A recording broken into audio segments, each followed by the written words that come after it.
Tapi kalau kalian punya masalah kesehatan karena menggunakan skincare, misalnya mukanya sampai hitam, mukanya sampai gatal, sampai mukanya berubah dan lain sebagainya. Ya muka sih tidak berubah ya, artinya wajahnya mungkin ada apa merah atau ada penyakit lain dan sebagainya. Itu bisa kalian juga bisa laporkan, ya. Bisa dilaporkan. Kami siap, saya siap kalau memang ada korban dari skincare, karena ini menyangkut undang-undang kesehatan, menyangkut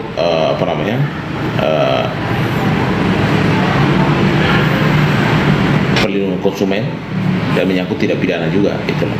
Dan ada ganti ruginya kalau memang kalian memang menggunakan skincare tersebut ternyata wajah kalian mengalami masalah kesehatan. Sebenarnya semua dilindungi loh, konsumen itu dilindungi ketika kalian punya masalah, ya. Dia di TV juga lihat apanya. Aku semalam di TV juga lihat, di HP juga, saking keponya. Mariana kepo kenapa?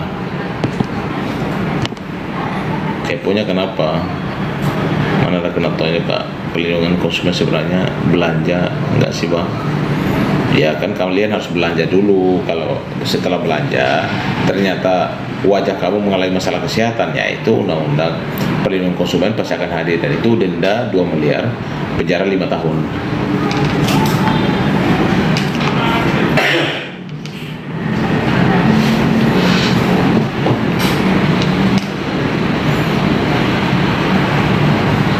Oh ya, memang kalau si Eli ya memang nggak pernah pakai skincare ya. Kayak pengen lihat Sinepos, sebel banget aku. Lihat muka orang itu bang. Jadi semalam itu si Pak Julianus itu tidak terima kalau Bang Sunat panggil dia Pak Anus. Ya itu sebenarnya mungkin pemicu awalnya di situ.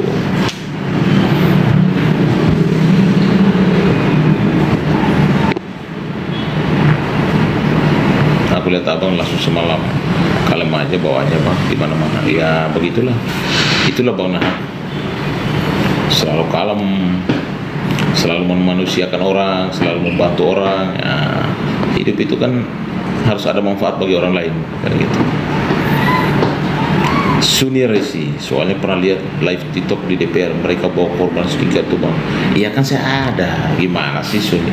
Waktu di Komisi 3 itu kan saya ada juga bersama Bang Sunan, RDP, rapat dengan pendapat di Komisi 3, kan saya hadir. Ada BPOM, ada perlindungan konsumen, ada korban, mukanya sampai ya sudah pakai skincare, bukannya cantik malah berubah itu, jadi hitam, ada memerah, ada bahkan luka-luka, gatal-gatal dan sebagainya gitu.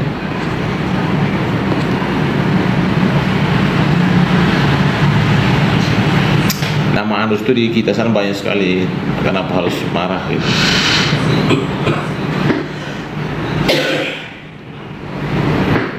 Nisi Sri ya Bang, kalau KM-nya besok kalau sidang semangat buat ya. Jadi saya mau sampaikan kepada kalian juga, NM itu salah satu wanita Amazon, wanita yang sangat berani. Saya itu pernah jadi pengacaranya beberapa kali, ya, beberapa kali jadi pengacara di kita, dan orangnya berani sekali ketika membela kebenaran, ketika membela ibu-ibu dalam hal menggunakan skincare. Dia tidak mau kalau ada masalah kesehatan kepada ibu-ibu, ya kan, dan akhirnya dia harus berhadapan dengan hukum karena pembelaan dia. Karena dia harus upload, dia harus speak up, karena tidak ada yang berani speak up. Kalian harus tahu banyak mafia yang ada di skincare ini, banyak mafianya. Jadi orang takut bicara, hanya NM yang berani bicara, ya kan. Bahkan kalian harus tahu RG, dokter Samira, dokter Doktif, bahkan akan mau ditawarin. Lu bayangkan dokter mau ditawarin 20 miliar. Pertanyaan saya, kalau ditawarin 20 miliar itu apa? Kalau tidak untuk speak up, tidak untuk sesuatu yang haram gitu, ya kan? Pertanyaan berikut, apakah ini kan simpel, apakah kalau misalnya ya ada perusahaan yang ilegal lalu melaporkan seseorang, itu sah atau tidak itu, ya kan? Lo perusahaannya aja tidak berizin, ya kan, tidak mendapat izin edar, artinya secara ilegal kan, lalu melaporkan orang lain, apa itu sah atau tidak? Itu kan pertanyaannya kan begitu, ya. Jadi ya Saya sih berharap kepada yang lain bersama Kakak Agus, kalau bisa membeli produk, hati-hati. Saya ini bukan hanya sebagai pengacara untuk urusan pidana perdata, saya satu-satunya juga pengacara perlindungan perempuan dan anak. Kalau kalian cek ya, ketika ada kasus perempuan dan anak, nama Agustinus Nahak selalu hadir, nama Bang Nahak itu selalu hadir membela kalian. Apalagi soal masalah undang kesehatan, itu sudah sering itu saya bela, itu bukan hanya di ujung timur sama ujung barat, ya kan? Ya, jadi memang itulah tugas kita. Karena banyak sekali nona-nona ini, ibu-ibu ini banyak, apalagi yang gadis-gadis kita, adik-adik kita ini banyak masalah percintaan yang menimbulkan kecelakaan. Ini belum menikah sudah hamil duluan, ya kan? Belum menikah baru pacaran sudah kekerasan fisik, kekerasan dalam pacaran. Kalau kekerasan rumah tangga itu kalau sudah menikah, ya. Tapi kalau kekerasan fisik masih dalam pacaran, sudah main pukul. Itu banyak kejadian saya bantu itu, ya kan? Bahkan saya banyak membantu juga tes DNA kepada public figure, bahkan nona-nona yang hamil dengan mungkin ya tanda kutip suami orang, bukan ininya dan lain sebagainya, mungkin ada transaksional dan lain sebagainya. Itu juga kita lakukan tes DNA supaya membuktikan si bapaknya siapa. Ingat ya, ketika anak ini anak biologis, contoh kasus Lisa Mariana, nanti kalau tes DNA yang kemarin mereka lakukan tes, ternyata anak ini DNA-nya identik dengan mantan gubernur Jawa Barat tersebut, Ridwan Kamil, udah pasti RK akan bertanggung jawab memfasilitasi, membiayai hidupnya anak tersebut. Bahkan sampai RK misalnya meninggal dunia pun, anak ini tetap mendapatkan waris karena dianggap itu anak biologis. Ya, kalau anak biologis ya dia tetap akan mendapatkan hak. Itu. Ya, izin follow silakan. Izin follow silakan. Karena setiap kasus-kasus update pasti saya akan sampaikan lewat media TikTok. Ya. Michelle Gilberto, mohon doa supaya sidang skripsi lancar. Ya, sebagai seorang sarjana hukum akan bertindak lanjut apakah notaris ke pengacara, tetap ya harus bisa ada manfaat bagi orang lain.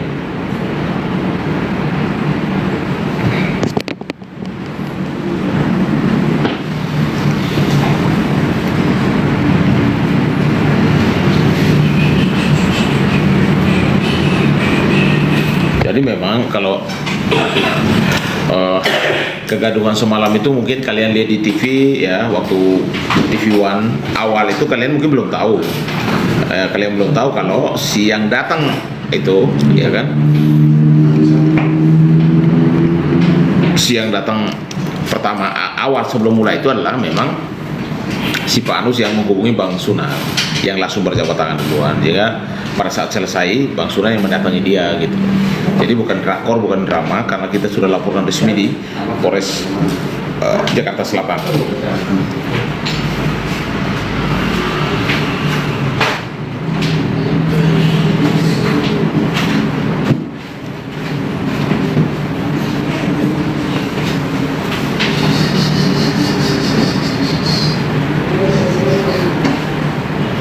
Lihat live Emma Waroka, ya Bang, itu Mrs. Emma Waroka semalam ada.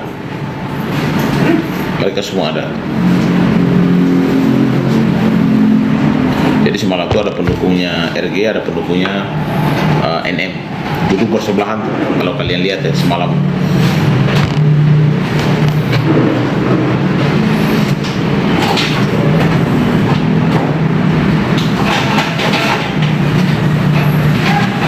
Ya sudah kita laporin, tunggu aja proses dari kepolisian, ya kan?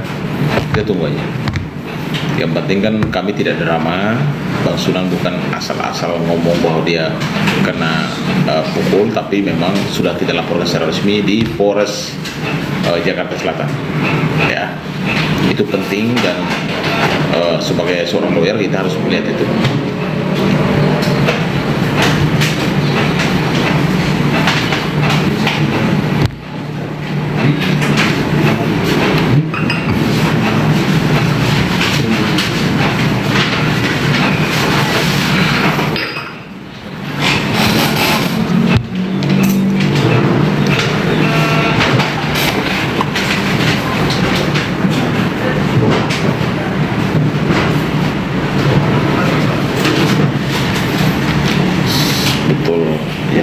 Semalam dari awal lagi sampai akhir pasti tahu. Kita kasihan Barbie itu malah sadar. Kasihan Barbie itu benar, lepas kukunya tuh. Pada kukunya ada cecet apa namanya itu ya, yang merah-merah itu apa nggak tahu. Lepas, sempat dicabut oleh dokter tuh, waduh sakit banget.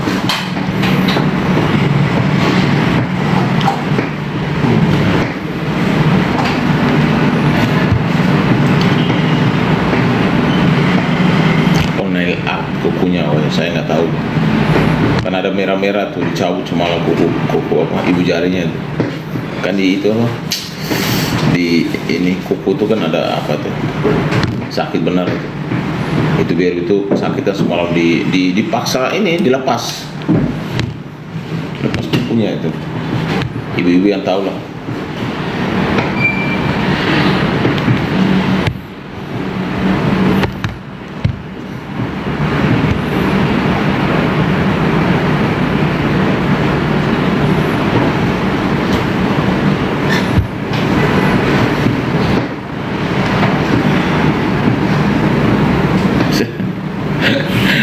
Kenapa malah perlu misgosip gitu loh. Orang NTT loh. Iya, saya orang NTT. Saya anak Timor.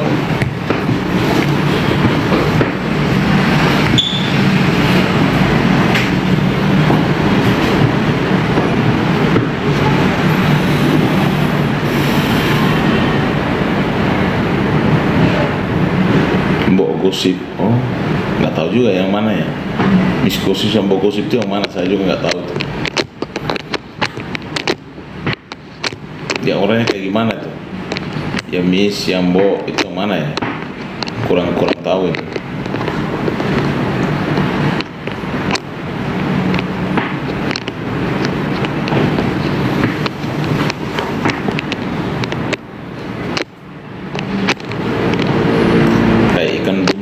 Bang seksinya aduhai, oh nggak tahu itu. Dipanggil Miss Gosip, cocoknya Mbok Gosip kan.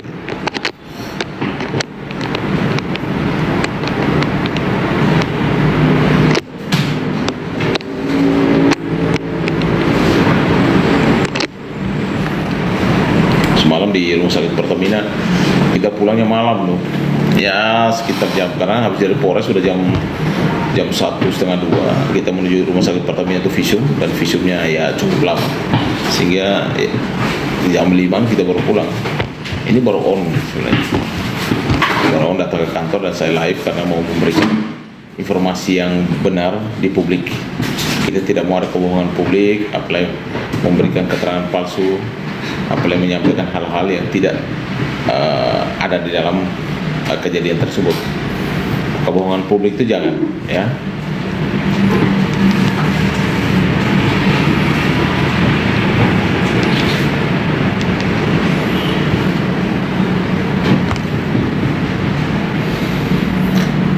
Ya, terima kasih teman-teman semua. Sudah 1 jam, saya akhiri dulu pertemuan kita ini di live TikTok Kakak Agus Nahak dari kantor hukum Nahak 4 Slovi Jakarta. Saya ucapkan terima kasih sudah bergabung bersama Bang Nahak dalam live TikTok tersebut, dan semoga apapun informasi saya sampaikan kepada kalian lewat live TikTok bisa ada sedikitnya tahu tentang kejadian kegaduhan semalam, tahu tentang bagaimana kesaksian daripada 2 klien saya, Dr. Oki dan Dr. Samira, lewat membantu atau memberikan keterangan yang sangat meringankan Nikita Mirzani, bahkan bisa membebaskan Nikita Mirzani. Ya, bisa membebaskan Nikita Mirzani. Saya sampaikan itu karena memang saya tahu persis informasi, data, telepon, WA, segalanya. Saya pegang datanya dan saya lihat bahwa ternyata yang menghubungi pertama berulang kali dan berkali-kali adalah RG kepada Dr. O, supaya si RG berpingin banget mau ketemu sama NM. Saya nggak tahu pinginnya kenapa. Oh, pingin banget itu loh. Sampai Dokter Oki bilang, saya kadang-kadang malam hari di telepon, saya nggak angkat WA pun saya nggak balas, besok saya balas, karena pagi-pagi dia berkegiatan pun di telepon lagi gitu loh. Ada apa?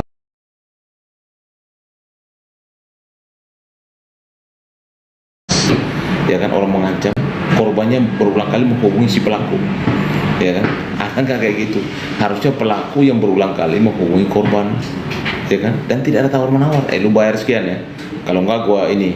Ternyata kan ada negosiasi pembayaran 2 kali, ada pekerjaan setahun dan lain sebagainya. Itu sebenarnya Dokter Oki itu sudah memberikan informasi yang benar-benar valid dan sangat membantu ya, sangat membantu dalam proses meringankan bahkan membebaskan Nikita Mirjani.